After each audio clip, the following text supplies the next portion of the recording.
మహానాడు రోజు మీటింగ్లంటూ diversion politics చేస్తున్నారు CM Chandrababu విమర్శిస్తే హామీలు అమలు చేయకుండా మీరే డైవర్షన్ పాలిటిక్స్ కు పాల్పడుతున్నారని కౌంటర్ ఇచ్చారు జగన్. ఇద్దరి మధ్య డైలాగ్ వార్చుద్దాం. మహానాడు పసుపు పండుగ ప్రజలందరికీ ఒక భరోసా ఇచ్చే ఒక ఉత్సవం. ఇలాంటి రోజున ఈ రోజు ఏదో మీటింగ్ పెట్టుకొని దీన్ని డైవర్ట్ చేయాలనుకుంటే నీలాంటి వాళ్ళు ఎన్ని కుయుక్తులు పన్నినా ఏ మాత్రం డైవర్ట్ చేయలేరు, డీవియేషన్ చేయలేరు.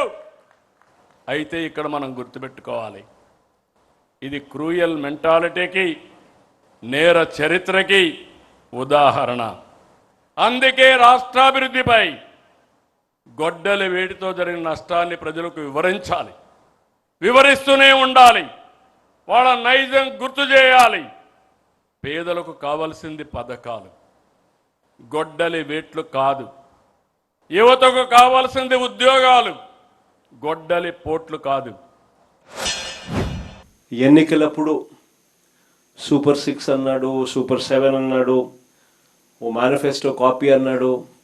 143 హామీలు ఆ ఎన్నికల మేనిఫెస్టోలో తాను పెట్టి చివరికి ఎన్నికలు అయిపోయిన తర్వాత ఆ మేనిఫెస్టోను చెత్తబుట్టలో వేసిన పరిస్థితులు ఈరోజు మనం అంతా కూడా చూస్తూనే ఉన్నాం. నోరు తెరిస్తే అబద్ధాలు తప్ప ఆయన నోట్లో నుంచి ఏవి కూడా ప్రజలకి 2 సంవత్సరాలలో ఫలాని మంచి నేను చేశాను అని చెప్పుకునే పరిస్థితి లేదు. ఈ 2 ఏళ్లలో ఆయన చేసిన మంచి ఎక్కడా కూడా లేదు కాబట్టి, చెప్పుకునేందుకు ఏమీ లేదు కాబట్టి ఆయన డైవర్షన్ పాలిటిక్స్లో పూర్తిగా నిమగ్నమై ఉన్నాడు. ఏ అంశమైనా కూడా డైవర్ట్ చేయాలి, ఏ అంశమైనా కూడా ప్రజలను ఈ టాపిక్ నుంచి ఈ టాపిక్లోకి మభ్యపెట్టాలనే ఆలోచనతోనే, దిక్కుమాలిన ఆలోచనలతోనే అడుగులు పడ్డాయి. అందుకే ఈ మధ్య లేటెస్ట్గా గొడ్డళ్ళు, కత్తులు, కటార్లు అంటూ కొత్త డైవర్షన్ పాలిటిక్స్ కూడా ఈ మధ్యకాలంలో మనం అంతా కూడా చూస్తూనే ఉన్నాం. నిజంగా ప్రజలందరూ పిచ్చోళ్ళని చంద్రబాబు నాయుడు అనుకుంటున్నాడు, కానీ ప్రజలు చాలా తెలివైన వాళ్ళు.